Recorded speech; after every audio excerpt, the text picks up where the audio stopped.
하나님 감사드립니다. 이번 주에 우리에게 강단을 통해 우리에게 주신 말씀과 언약이 이 시간 확인되게 하시고, 우리의 상황과 우리의 마음과 생각과 딱 맞아 떨어지는 시간이 되게 하여 주시고, 우리가 가진 모든 문제에 대한 정확하고 유일한 답을 얻게 하여 주시옵소서. 이 시간 우리가 우리의 영혼과 우리의 마음과 생각이 살아나게 하여 주시고, 또한 우리의 현장이 살아나는 시간이 되게 하여 주시옵소서. 그리스도이신 예수님의 이름으로 기도드렸습니다. 아멘.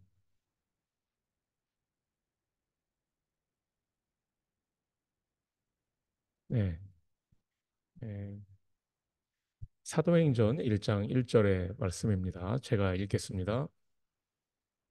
오순절 날이 이미 이름에 그들이 다 같이 한 곳에 모였더니. 그리고 출애굽기 23장 14절부터 16절까지를 읽겠습니다. 너는 매년 세 번 내게 절기를 지킬지니라. 너는 무교병의 절기를 지키라. 내가 내게 명령한 대로 아비벌의 정한 때에 이레 동안 무교병을 먹을지니 이는 그 달에 내가 애굽에서 나왔음이라. 빈손으로 내 앞에 나오지 말지니라. 맥주절을 지키라. 이는 내가 수고하여 밭에 뿌린 것의 첫 열매를 거둠이니라. 수장절을 지키라. 이는 내가 수고하여 이룬 것을 연말에 밭에서부터 거두어 저장함이니라. 아멘.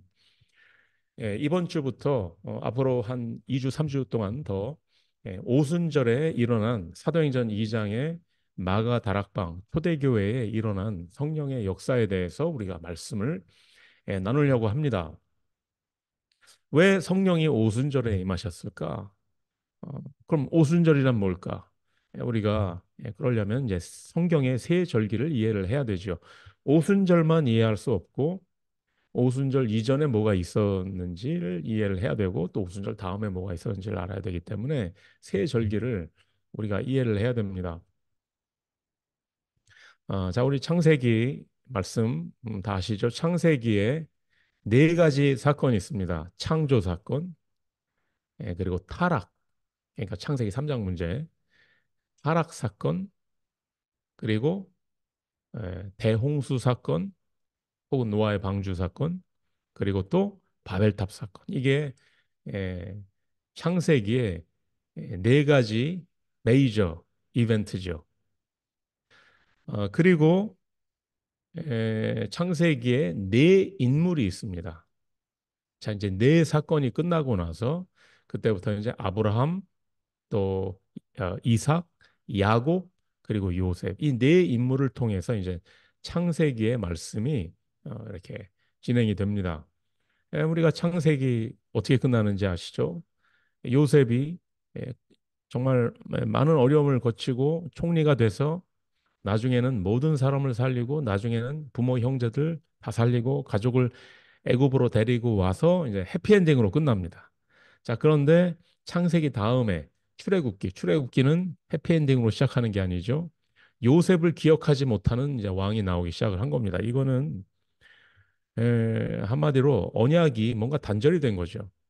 언약이 계속 전달이 됐었더라면 에, 그게 그렇게 되지 않았을 텐데 뭔가 단절이 된 겁니다. 그래가지고 어떻게 됐느냐? 노예가 돼 버렸습니다. 하나님의 백성인데 애굽에서 노예가 됐습니다. 그래서 출애굽기란 뭐냐?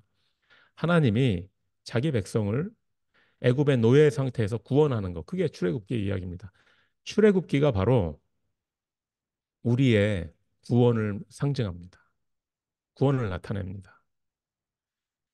에, 애굽은 하나님 떠난 이 세상, 바로 이 세상의 임금 사탄, 그리고 그 속에서 노예 생활하고 있는 우리 하나님의 백성. 이렇게 출애굽기는 우리의 그 구원받기 전에 그 모습을 나타내죠. 이제 거기에서 이제 하나님이 이스라엘을 이제 구출 이렇게 건져내시는 거죠. 근데 이제 애굽에서 빠져나오고 나서 하나님은 바로 이스라엘에게 새 절기를 지켜라. 그게 이 새 절기가 굉장히 여러 명칭으로 불립니다. 여러 가지 명칭으로.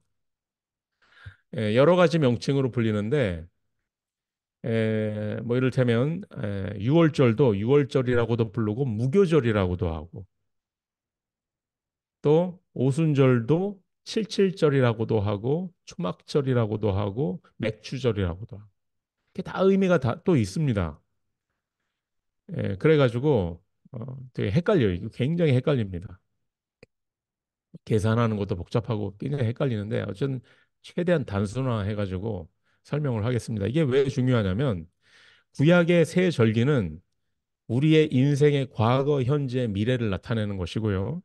이거는 우리의 구원의 역사를 나타내는 것이고, 우리의 구원이 어떤 의미를 가지고 있는지를 또 나타내는 것이기 때문에 굉장히 중요합니다. 자, 첫 번째, 6월절. 이스라엘 백성이 애굽에서 430년 동안 노예로 있었습니다. 430년 동안 쭉 노예로 있지는 않았겠지만 어쨌든 결국은 430년 노예로 있었습니다. 간단히 말해서 이집트는, 애굽은 이 세상, 바로는 사탄, 그리고 노예 상태는 뭐죠? 우리의 과거. 구원받기 전에 우리가 우리의 죄와 운명에 우리가 노예였죠. 노예가 뭡니까? 자유롭게 못 빠져나오면 노예 아니겠습니까? 일은 열심히 하는데 내가 하고 싶어서 좋아서 하는 일이 아니고 뭐 예? 강제로, 그게 노예죠. 우리가 운명의 노예입니다. 운명팔자의 노예입니다. 운명팔자에서 빠져나오지를 못합니다. 그래서 결국은 사탄의 노예인 겁니다. 뭐 사탄이 뭐 너 이제부터 내 종로로 돼 뭐 이러면서 사탄이 우리를 노예로 안 하죠. 다 우회해서 시스템을 통해서 우리를 다스립니다. 결국은 우리의 운명팔자라는 이 시스템을 통해서 우리를 노예 상태로 만듭니다. 자, 여기에 그러면 우리가 어떻게 그럼 그 상태에서 빠져나옵니까? 어떻게 노예 상태에서 빠져나옵니까? 우리가 어떻게 구원받습니까? 다르게 말하면, 그래서 하나님은 애굽에 9가지 재앙을 내리십니다. 초자연적인 재앙. 막 나일강이 피로 변하고 막 진짜 막 천지가 개벽하는 엄청난 재앙이 일어나고 기적이 일어납니다. 애굽에는 재앙이고 우리에게는 기적이죠. 그런데 바로가 어떻게 하죠? 항복 안 합니다. 이스라엘 백성 안 내보내줍니다. 자, 이게 무슨 뜻이죠? 우리가 기적이 일어나면 우리가 뭔가 될 것 같죠? 운명이 바뀔 것 같고 하지요? 그렇지 않다는 얘기입니다. 그 어떤 일이 일어나도, 그 어떤 놀라운 기적이 일어나도 사탄은 항복하지 않습니다. 사탄은 여러분이 아무리 착해도, 아무리 성공했어도, 아무리 훌륭해도 상관하지 않습니다. 예, 그냥 착한 노예죠. 성공한 노예죠. 굉장히 뛰어난 노예죠. 이런 겁니다. 그래서 이 출애굽기의 이 말씀이 정말 우리의 구원에 정말 기가 막히게 우리의 구원을 설명하고 있는 부분이거든요. 그래서 저는 그렇게 생각합니다. 하나님이 9가지 재앙을 내리신 이유는 뭐 애굽을 심판하고 또 애굽의 우상과 뭐 이런 것들을 심판하는 그런 의미도 있지만, 그보다 더 중요한 의미는요, 이런 거 가지고 안 된다라는 걸 보여주는 겁니다. 안 그렇겠습니까? 우리 생각에 아니 뭔가 뭐 기적이 일어나면 변할 것 같거든요. 우리의 삶 속에서도요. 정말 변하지 않는 어떤 운명이, 우리의 운명 팔자가 달린 어떤 그런 것들, 뭐 이를테면 어떤 가족, 그거 쉽게 변합니까? 뭐 좀 되면은 변합니까? 예? 대대 막 자손 막 이게 몇 대가 막 물려온 어떤 영적 문제 있죠. 그런 거, 누가 뭐 잘 됐다더라. 그런다고 변합니까? 그게 그렇게 되지 않습니다. 전 저희 친척들을 봐도 너무나 너무나 무서운 그 사실을 보게 됩니다. 정말 성공한 것 같았는데, 정말 이 사람은 다른 것 같은데, 정말 나는 다른 줄 알았는데, 결국은 돌고 돌고 도니까 다시 제자리로 돌아오는 거. 그거를 운명팔자라고 하는 거 아니겠습니까? 정말 무서운 겁니다. 기적으로도 안 되는 거예요. 예. 아홉 가지 재앙으로도 안 되는 겁니다. 자, 그래서 하나님이 결국은 이거 가지고 안 된다 이겁니다. 마지막에 어떤 재앙을 내리시죠? 모든 집에 짐승이건 사람이건 첫 번째 난 소생은 다 죽인다 이거예요. 이게 그 당시에 왜 그 장자에 대한 문화가 옛날에는 우리 지금 생각하고는 많이 다르거든요. 완전히 장자가 죽었다라는 거는 뭐랄까 뭐 삶의 의미가 뭐 없어지고 막 그러는 거거든요. 그런데 이제 하나님이 모든 집에 장자를 죽인다. 그럼 무슨 의미겠습니까? 이게 하나님 떠난 인간의 운명입니다. 불신자 상태입니다. 근데 거기에 해답을 주시는 게 뭐냐면 양을 잡아서 그 피를 문틀에 발라라. 그러면 그 집을 내가 그 피를 볼 때에 내가 그 너희를 넘어가리니 넘어간다. 유월. 그래서 유월절이라고 하는 겁니다. 유월절 사건. 이게 뭘 말하죠? 우리에게 유월절 어린 양으로 그리스도가 오셨습니다. 예수님이 그래서 유월절 그 시간 딱 그 시간에 십자가에서 죽으신 거예요. 양을 죽이는 그 시간이 있거든요. 그 시간에 예수님이 십자가에서 죽으셨어요. 그러니까 내가 그 구약에 유월절 어린 양으로 왔다. 요거를 딱 아주 그냥 못을 받기 위해서 그 시간을 맞춰서 죽으셨어요. 피를 흘리셨죠. 십자가에서 그리스도의 그 피를 우리가 우리의 인생에 바를 때 우리는 구원받는 겁니다. 재앙이 우리를 넘어가는 겁니다.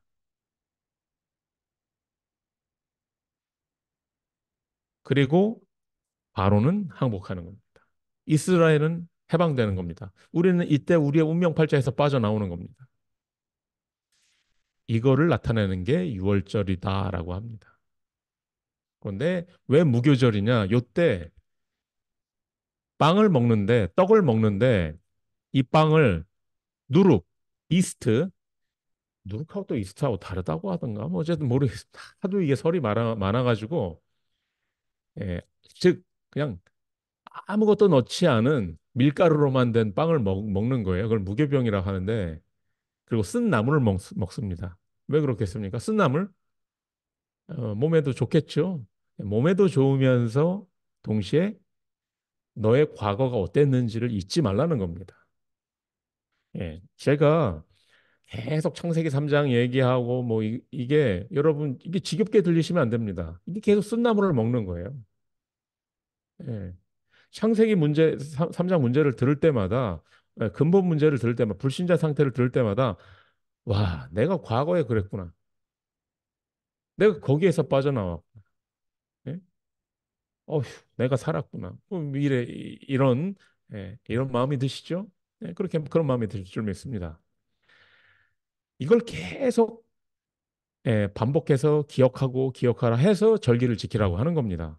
그래서 우리의 예배도 이렇게 드려야 되는 겁니다. 예배를 통해서 우리 이제 설교가 이제 예배의 어떤 중심이잖아요. 설교를 통해서 뭐 내가 몰랐었던 사실을 뭐 깨닫고 뭐 이게 아닙니다. 계속 반복하는 겁니다. 내가 과거에 어땠으며 쓴 나물 먹죠. 되게 쓰다.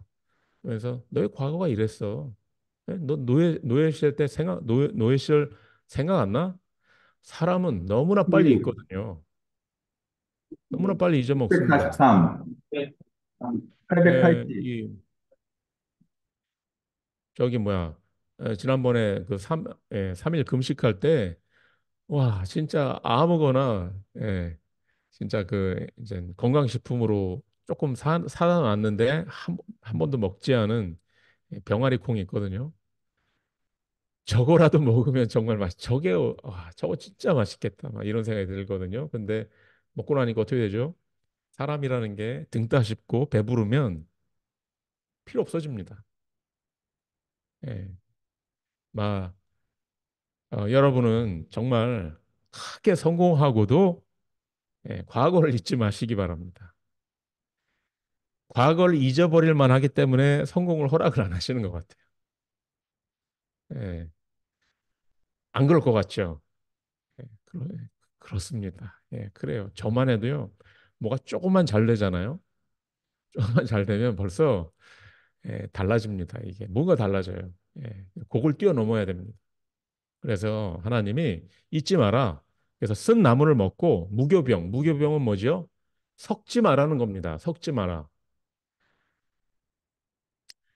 설교가 어, 여러분 왜 어떤 빵이 좋겠어요? 정말 딱딱해. 그 건빵인가? 건빵이죠. 건빵은 좀 그래도 맛있죠. 어쨌든 그 반면에 정말 폭신해가지고 그 어디서 파는 빵이지? 왜 권사님 왜 전에 한번 싸우셨던 거, 베이커리 딜라이트인가? 거기서 뭐, 자, 새하얀 우유 식빵 있잖아요, 왜? 예? 우유 식빵 중에서도 테두리 이렇게 잘라내고 그 안에만 이렇게, 예. 뭐가 먹고 싶겠어요? 당연히 폭신폭신하고 맛있는 빵이겠죠? 우리 입맛엔 그게 맞습니다. 설교는 솔직히 무교병이 돼야 됩니다. 아무것도 섞지를 말아야 돼요. 그래서 저 예전에 조재순 사모님께서 저에게 좀 이렇게 뭐 이런저런 얘기하다가 한번 충고를 하신 적이 있어요. 설교를 재밌게 하려고 하지 말라. 근데 그때는 설교는 재밌어야지 뭐 이렇게 생각했었는데 그게 무슨 말인지 알겠어요. 사실은 그런 거죠. 예. 뭐유 목사님 메시지 같은 거 되게 재밌고 막 웃겨가지고 듣고 그러지는 않잖아요.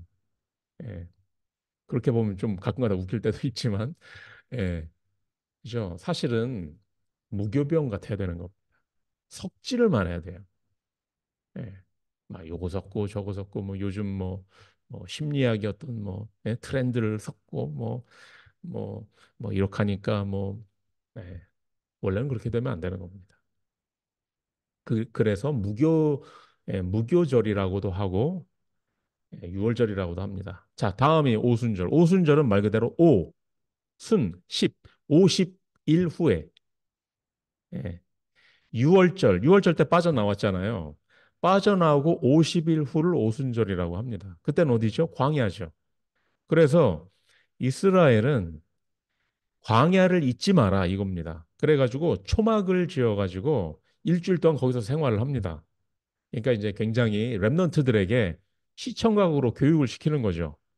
우리가 이랬다. 너네 조상이 이렇게 살았다. 광야에서. 이거를 하면서 막 애들하고 재밌게 같이 만들고 막 해가지고 예, 좀 약간 좀 캠핑 비슷하게 막 재밌게 하겠죠. 이제 좋은 방법입니다. 그래서 오순절을 초막절이라고도 합니다. 초막을 지니까. 그리고 칠칠절이라고도 합니다. 왜냐하면 7 곱하기 7, 49죠. 49일 다음 날에 하니까 뭐 그렇게도 하고 또 맥주절이라고도 합니다. 왜냐하면 이때 보리를 수확하기 때문에 맥주절이라고도 합니다. 여러 가지 의미가 있어요. 그런데 어쨌든 6월절은 애굽에서의 과거를 상징합니다. 거기서 어떻게 빠져나왔는지. 오순절은 뭐냐? 지금 광야. 우리가 지금 사는 게 광야잖아요. 우리의 삶이 광야고 우리의 삶이 광야입니다. 광야는 어떤 곳이죠? 살기 힘든 곳입니다. 먹을 것도 없고 마실 것도 없어요.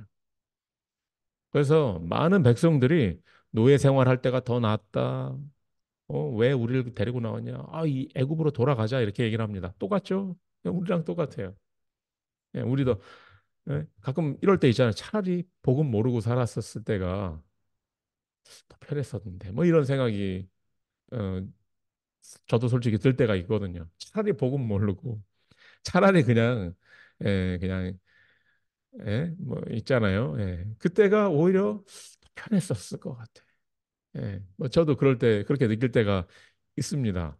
그래서 정신 차리라고 오순절을 지켜라 이겁니다. 예, 6월절이 과거라면 오순절은 우리의 현재. 그럼 왜 그렇게 어려운 이 광야로 인도하셔서 그것도 40년을 광야에서 있게 하셨느냐? 우리의 아까 6월절을 통해서 우리의 운명 팔자를 바꾼 겁니다. 우리의 신분을 바꾼 겁니다. 그렇다면 광야는 우리의 DNA를 바꾸는 겁니다. 영적인 DNA. 물론 DNA란 표현이 성경에는 없죠. 그러나 이런 게 있잖아요. 신분은 이제 노예가 아닙니다. 예? 신분이 노예가 아닌데 우리나라 사람도 생각을 해보세요. 일본의 지배를 몇 년 받았지? 36년인가? 받았잖아요. 별로 긴 시간이 아니거든요. 그런데도 지금까지도 일본말 씁니다. 예, 그렇잖아요. 네. 좀 이상한 사람은 진짜 독고다이로 하는 다 일본말이거든요. 예, 아싸리하다. 예, 너 시다바리냐?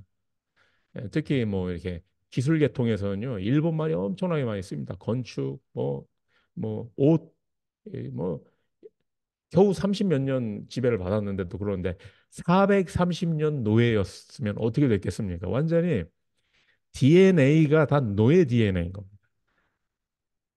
노예 DNA를 가지고는 구원은 받았죠. 그러나 노예 DNA를 가지고는 세계복음만 못하는 겁니다. 가난을 정복해야 되는데 이제 정복자의 DNA로 바꿔야 되는 겁니다. 이제까지는 사탄이 죽어라 노가다 해가지고 사탄이 이렇게 주는 거 먹고 살았죠. 바로가 주는 거 먹고 그거 갖고 연명했다면 이제는 하나님이 주시는 거로 먹어. 그러니까 완전히 이제 체질을 바꾸는 겁니다. 그래서 광야에서 만나주고 하나님이 주시잖아요. 그래서 아주 인간을 개조시키는 건데 그게 안 됩니다. 안 돼가지고 이젠 예? 다음 세대가 이제 결국은 들어가게 되죠. 오늘 우리의 현재가 바로 그 의미입니다. 하나님, 왜 우리가 오직 복음 정확한 복음 갖고 있는데 왜 우리의 삶은 어렵습니까? 어려워야 되는 겁니다. 예? 왜 내 문제는 해결 안 돼야 되는 겁니다. 물론 우리의 실수와 우리의 불신앙으로 해결 안 되는 건 빨리 갱신해야죠. 그런 거 말고 왜 있잖아요. 왜 이건 뭘까? 뭐 싶은 거. 아무리 봐도 내 모르겠는 거. 사실 그런 거 사실 없어요, 솔직히. 예, 이유가 없는 것 같아요. 예. 그런데 왜 우리가 오직 복음이고 맞는데 왜 안 됩니까? 이겁니다. DNA를 바꿔야 되는 겁니다. DNA를 바꾸는 시간, 재창조되는 시간표. 그게 바로 광야의 시간표입니다. 그래서 우리에게 세상이 없는 새로운 능력을 주시겠다. 그래서 그게 오순절입니다. 그리고 또 다른 의미가 있는데 제가 이제 설교 때는 말씀을 못 드렸는데 영어가 짧아가지고 다 표현을 못 하겠더라고요. 에, 오순절은 1년의 첫 번째 수확, 즉 보리 농사가 제일 먼저 이렇게 한대요. 그래서 뭐 한국도 왜 그 보릿고개라는 게 있잖아요. 그래서 처음으로 보리를 수확하는 그건데 그 매추절이라고 했죠. 오순절. 그게 첫 번째 수확. 자, 마가 다락방에 성령이 임하시고 첫 번째 제자, 첫 번째 열매, 즉 복음으로 첫 번째 맺은 열매가 오순절에 일어났기 때문에 그게 이렇게 맞아 떨어지는 겁니다. 예, 정말 이렇게 착착착착 이게 맞아 떨어지죠. 이해 가시죠? 이건 무슨 이게 도표를 그려가지고 예, 하면은 더 쉬울 것도 같은데 또 그러면 또 하여튼 뭐 있어요. 하여튼 어려워 이게 굉장히 복잡해요. 예, 그냥 이렇게만 하시면 될 것 같습니다. 그래서 어떻게 됐죠? 제자들이 영적 DNA가 완전히 바뀌었습니다. 그 무능했던 사람들이 로마를 정복을 했어요. 자, 이게 뭘 말합니까? 우리가 다른 능력 가지고 안 된다는 겁니다. 이제까지는 우리 자신의 능력으로 살아왔죠. 아이고, 잘못한 거 아니죠. 뭐 열심히 성실하게 잘 살아왔겠지만 그거 가지고는 안 된다는 세계보고만 할 수 없다는 겁니다. 이제 성령의 충만 받으시기 바랍니다. 성령의 인도 따라가고 성령의 능력으로 사람 살리고 모든 거 정복하시기 바랍니다. 예. 여러분의 영적 DNA가 바뀌게 되기를 예수 그리스도 이름으로 축복합니다. 그게 오순절의 의미입니다. 자, 마지막으로 수장절. 수장절은 이제는 1년의 농사를 다 짓고 제일 이제 정말 이때는 등 따시고 배불러도 되는 때잖아요. 그렇죠? 예. 6월절 때 등 따시고 배부른 건 축복이 아닙니다. 노예 생활이 힘들어야지 빠져나오지. 노예 생활이 너무 평화 그러면은 아마 대대손손 노예로 살겠죠. 그러니까 우리가 막 옛날에 뭐 영적 문제 시달리고 막 해결 안 되고 막 뭐 그런 갈등이 있고 한 게 지금 생각해 보면 그것도 축복입니다. 노예가 불행해야지 노예가 행복하면 노예에서 안 빠져나오겠죠.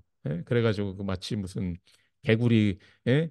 물에 담궈 놓고 서서히 온도가 올라가면 뭐못 빠져나온다고 하는 뭐 그런 것처럼 서서히 그렇게 되겠죠.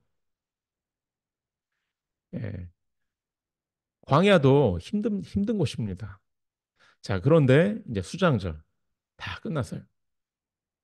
이제는 행복하게 누리기만 하면 되는 겁니다.